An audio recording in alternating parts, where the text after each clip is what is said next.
Hi friends, എല്ലാവർക്കും നമസ്കാരം. ഇപ്പോൾ നല്ലൊരു കിടിലൻ മാങ്ങ അച്ചാറാണ് കേട്ടോ കാണിക്കുന്നത്. നല്ല സൂപ്പർ ടേസ്റ്റാണ്. കേർഡ് റൈസിൻ്റെ കൂടെയും അതുപോലെ തന്നെ പുളിയില്ലാത്ത കറികളുടെ കൂടെയൊക്കെ കഴിക്കാൻ നല്ല സൂപ്പർ ടേസ്റ്റാണ്.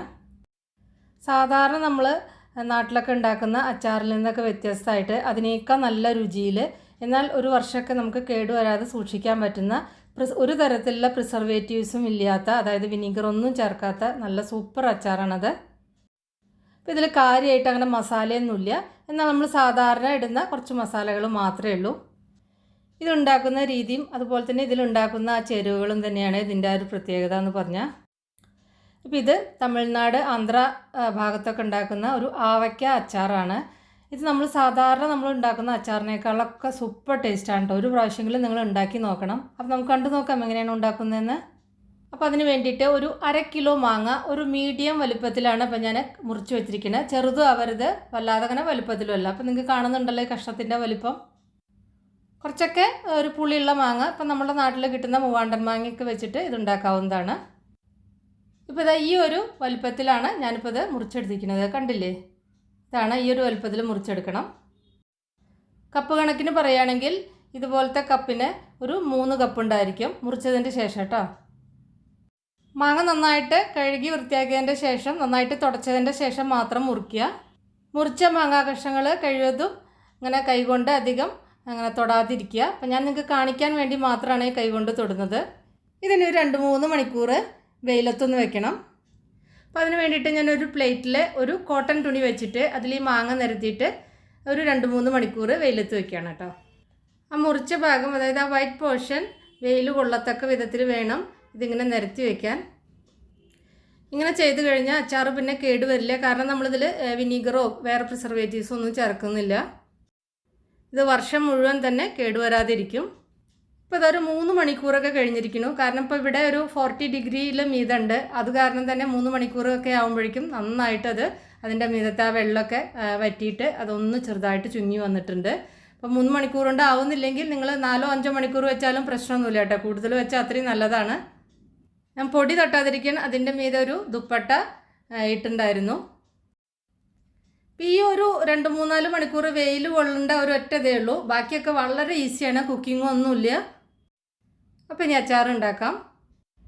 അച്ചാർ ഇതേപോലെ ഒരു ഗ്ലാസ് ബൗളിലോ അല്ലെങ്കിൽ ഏതെങ്കിലും ഒരു ഭരണി പാത്രത്തിലോ എടുക്കുക. എന്നിട്ട് ആവശ്യത്തിലുള്ള ഉപ്പ് ചേർക്കുക. അതായത് മാങ്ങയുടെ പുളിക്ക് അനുസരിച്ച് ഉപ്പ് ചേർക്കുക. അതുകൊണ്ടാണ് ഞാൻ ഉപ്പിൻ്റെ അളവ് പറയാത്തത് കേട്ടോ. പിന്നെ വേണ്ടത് ഒരു 1/4 കപ്പ് കടുക് തരിതരിപ്പായിട്ട് പൊടിച്ചതാണ്. ഫൈൻ പൗഡർ ആക്കണ്ട. അപ്പോൾ പെട്ടെന്ന് പൊടിയണമെങ്കിൽ ചെറുതായിട്ടൊന്ന് ചൂടാക്കിയ തവയിൽ കടുകൊന്ന് ഇട്ടിട്ട് ഡ്രൈ റോസ്റ്റ് ചെയ്യരുത്, വറക്കാനും പാടില്ല. ഒന്ന് ചൂടായി വരുമ്പോൾ അതൊന്ന് പൊടിച്ചെടുത്താൽ മതി. ഞാൻ പറഞ്ഞ പോലെ തരിതരിപ്പായിട്ട് തന്നെ പൊടിക്കണം. പൊടിച്ചതിൻ്റെ ശേഷമാണ് 1/4 കപ്പ്. അപ്പോൾ അളവെടുക്കുമ്പോൾ ശ്രദ്ധിക്കുക, മുഴുവനായിട്ടുള്ള കടുക് 1/4 കപ്പ് എടുത്താൽ കൂടി പോവും. പിന്നെ ചേർക്കുന്നത് 1/4 കപ്പ് മുളക് പൊടിയാണ്. മുളക് പൊടിയുടെ അളവ് നിങ്ങൾക്ക് എരിവിനനുസരിച്ച് കൂടുതൽ ചേർക്കാം. ഞാൻ ചേർക്കുന്നത് അത്ര അധികം എരിവില്ലാത്തതാണ്. പിന്നെ കാശ്മീരി ചില്ലി മിക്സ് ചെയ്തതാണ്. അപ്പോൾ അത്യാവശ്യം കളറും കിട്ടും. അപ്പോൾ നിങ്ങളുടെ കയ്യിൽ എരിവുള്ള മുളക് പൊടിയും കാശ്മീരി ചില്ലി പൗഡറും കൂടി മിക്സ് ചെയ്തിട്ട് ആവശ്യാനുസരണം ചേർക്കാവുന്നതാണ് കേട്ടോ. കൂടുതൽ എരിവ് വേണമെങ്കിൽ കുറച്ചും കൂടി മുളക് പൊടി ചേർക്കാവുന്നതാണ്. പിന്നെ ഇതിലേക്ക് വേണ്ടത് 1 ടീസ്പൂൺ ഉലുവയാണ്. ഉലുവ പൊടിക്കാനോ ചൂടാക്കാനോ ഒന്നും പാടില്ല. ഇത് ഇതേപോലെ തന്നെ ചേർക്കണം. ഇങ്ങനെ മുഴുവനായിട്ട് തന്നെ ചേർക്കണം കേട്ടോ. ഇതൊരു ട്രഡീഷണൽ അച്ചാറാണ്, അപ്പോൾ അത് ഇങ്ങനെ തന്നെ ചേർക്കുക. പിന്നെ ഇതിലേക്ക് വേണ്ടത് വെളുത്ത കടലയാണ്, അതായത് കാബൂളി ചെന്ന. ഇതൊരു 10-12 എണ്ണം എടുക്കാം. ഇത് മസ്റ്റാണ്, ഇത് എന്തായാലും ചേർക്കണം കേട്ടോ. ഇതില്ലെങ്കിൽ മാത്രം കറുത്ത കടല ചേർക്കാം. പക്ഷേ ഇതാണ് സാധാരണ ട്രഡീഷണലായിട്ട് ഉണ്ടാക്കുമ്പോൾ ഇതാണ് ചേർക്കുക. ഇനി ഇതിലേക്ക് കായത്തിൻ്റെ പൊടിയാണ് ചേർക്കേണ്ടത്. ഞാനിപ്പോൾ റെഡിമെയ്ഡ് കായത്തിൻ്റെ പൊടിയാണ് ചേർത്തിരിക്കുന്നത്. അതൊരു 1/4 ടീസ്പൂൺ ചേർത്താൽ മതി, ഒട്ടും കൂടി പോകരുത്. ഇനി നിങ്ങളുടെ കയ്യിൽ കട്ടിക്കായ ആണെങ്കിൽ അതൊന്ന് ചൂടാക്കി പൊടിച്ചിട്ട് 1/4 ടീസ്പൂൺ അളന്നെടുത്തിട്ട് ചേർക്കുക കേട്ടോ. പിന്നെ വേണ്ടത് നല്ലെണ്ണയാണ്. നല്ല ഫ്രഷ് ആയിട്ടുള്ള നല്ലെണ്ണ തന്നെ ഉപയോഗിക്കുക കേട്ടോ. ഇതൊരു 1/2 കപ്പാണ് എടുത്തിരിക്കുന്നത്. ഇത് കുറച്ചായിട്ട് ചേർത്തിട്ട് മിക്സ് ചെയ്യണം. ഇവിടെയാണ് ശ്രദ്ധിക്കേണ്ടത്, നല്ലെണ്ണ ഒരിക്കലും ചൂടാക്കാൻ പാടില്ല. അങ്ങനെ പച്ചയ്ക്കാണ് നല്ലെണ്ണ ചേർക്കുക. ആ നല്ലെണ്ണയുടെ ആ ഫ്ലേവറാണ് ഈ അച്ചാറിൻ്റെ ഒരു സ്പെഷ്യൽ ടേസ്റ്റ് എന്ന് പറഞ്ഞു കഴിഞ്ഞാൽ. സാധാരണ നമ്മൾ ഉണ്ടാക്കുന്ന അച്ചാറുകൾക്കൊക്കെ, അതായത് നമ്മുടെ നാടൻ അച്ചാറുകൾക്കൊക്കെ നല്ലെണ്ണ ഒന്ന് ചൂടാക്കിയിട്ടാണ് ഉപയോഗിക്കുക. ഇതിൽ അങ്ങനെ ചെയ്യില്ല. ഇനി ഇതെല്ലാം കൂടി ചേർത്തിട്ട് നന്നായിട്ട് മിക്സ് ചെയ്യാം. ഞാൻ ഒരു ലേശം കൂടി മുളക് പൊടി ചേർത്തിട്ടുണ്ട് കേട്ടോ. ഞാൻ ഉപയോഗിക്കുന്നത് ഒട്ടും എരിവില്ല, അതുകൊണ്ടാണ് ചേർക്കുന്നത്. അപ്പോൾ നിങ്ങൾ നോക്കിയതിൻ്റെ ശേഷം മാത്രം ചേർക്കുക. എരിവുള്ളതാണെങ്കിൽ 1/4 കപ്പ് മതി.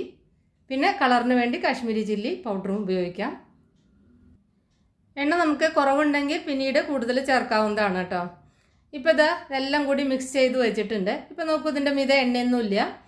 ഇനി നമ്മൾ ഇതിങ്ങനെ അടച്ചിട്ട് ഒരു ദിവസം മുഴുവൻ ഇതിങ്ങനെ വെക്കണം. അതൊരു 24 മണിക്കൂർ ഇതിങ്ങനെ അടച്ചു വെക്കുക. ഇപ്പോൾ രാത്രി ഉണ്ടാക്കണമെങ്കിൽ പിറ്റേ ദിവസം വരെ ഇതിങ്ങനെ അടച്ചു വെക്കണം. ഇപ്പോൾ ഒരു ദിവസം കഴിഞ്ഞപ്പോൾ ഇതാണ് ഇതിൻ്റെ മീതെ എണ്ണയൊക്കെ ഇങ്ങനെ തെളിഞ്ഞ് വന്നിട്ടുണ്ട്. എണ്ണ കുറവാണെന്ന് തോന്നുകയാണെങ്കിൽ നിങ്ങൾക്ക് ഒരു 2-3 ടേബിൾ സ്പൂൺ കൂടി ഒഴിക്കാം. കാരണം എണ്ണ എപ്പോഴും ഇതിൻ്റെ മീതെ നിൽക്കണം, അല്ലെങ്കിൽ അച്ചാർ കേടുവന്ന് പോവും. കാരണം നമ്മൾ വേറെ പ്രിസർവേറ്റീവ്സ് ഒന്നും ഇതിൽ ചേർക്കുന്നില്ല. അപ്പോൾ എണ്ണയിൽ മുങ്ങി കിടക്കത്തക്ക വിധത്തിൽ വേണം അച്ചാർ ഉണ്ടാക്കാൻ. പിന്നെ അച്ചാർ ഒരിക്കലും കൈകൊണ്ട് തൊടരുത്. ഇതിൽ ഉപയോഗിക്കുന്ന സ്പൂണൊക്കെ നല്ല ഒന്ന് ചൂടാക്കിയതിൻ്റെ ശേഷം മാത്രം സ്പൂൺ ഇതിലിട്ടിട്ട് ഇളക്കിയാൽ മാത്രം മതി. വെയിലത്ത് വെച്ച് ഉണക്കിയ കുപ്പിപ്പാത്രങ്ങളിലോ അല്ലെങ്കിൽ ഭരണിയിലോ ഇതാക്കി വയ്ക്കാം. ഇതിനി കുപ്പിയിലാക്കിയിട്ട് ടൈറ്റായിട്ട് അടച്ചു വയ്ക്കുക. ഒരു 5 മിനിറ്റ് അല്ലെങ്കിൽ 10 മിനിറ്റ് കഴിഞ്ഞ് കഴിഞ്ഞാൽ ആ എണ്ണ ഇങ്ങനെ മീതെ തന്നെ വന്ന് നിന്നോളും. ഞാൻ പറഞ്ഞ പോലെ എണ്ണ അങ്ങനെ മൂടി നിൽക്കത്തക്ക വിധത്തിൽ വേണം ഒഴിക്കാൻ. അത് പ്രധാനമാണ്. കണ്ടില്ലേ, ഇതുപോലെ എണ്ണ മീതെ നിൽക്കണം. കുറവുണ്ടെങ്കിൽ എണ്ണ നിങ്ങൾക്ക് ഒഴിക്കാവുന്നതേ ഉള്ളൂ. ഇനി ഇത് അടച്ചു വെച്ചിട്ട് ഞാൻ സാധാരണ ഒരു 20 മുതൽ 30 ദിവസം വരെ വെച്ചിട്ടാണ് ഞാനത് പിന്നെ തുറക്കാറുള്ളൂ. അപ്പോൾ ഒരു മാസമൊക്കെ കഴിഞ്ഞ് നമ്മളിത് കഴിക്കാൻ വേണ്ടിയിട്ട് എടുക്കുകയാണെങ്കിൽ അതായിരിക്കും കൂടുതൽ നല്ലത്. ഇത് കുറച്ച് കൂടുതൽ നമ്മൾ ഉണ്ടാക്കി വെക്കുകയാണെങ്കിൽ ഒരു കൊല്ലം മുഴുവൻ ഇരിക്കും. ഇത് കേർഡ് റൈസിൻ്റെ കൂടെയൊക്കെ സൂപ്പർ ടേസ്റ്റാണ് കേട്ടോ. നമ്മൾ സാധാരണ നാട്ടിലുണ്ടാക്കുന്ന നാടൻ അച്ചാറിൽ നിന്നൊക്കെ വളരെ വ്യത്യസ്തമായിട്ട് നല്ല ടേസ്റ്റാണിത്. അതുകൊണ്ടാണ് ഞാനിത് പ്രത്യേകിച്ച് നിങ്ങൾക്ക് കാണിക്കാൻ കാരണം. അപ്പോൾ നിങ്ങൾ ഉണ്ടാക്കി നോക്കിയിട്ട് നിങ്ങളുടെ ഫീഡ്ബാക്ക് അറിയിക്കുക. ഇഷ്ടപ്പെട്ട ലൈക്ക് ചെയ്യാനും ഷെയർ ചെയ്യാനും കമൻറ്റ് ചെയ്യാനൊന്നും മറക്കണ്ട. അപ്പം നമുക്ക് വേറെ ഈസി റെസിപ്പി വീണ്ടും കാണാം. താങ്ക്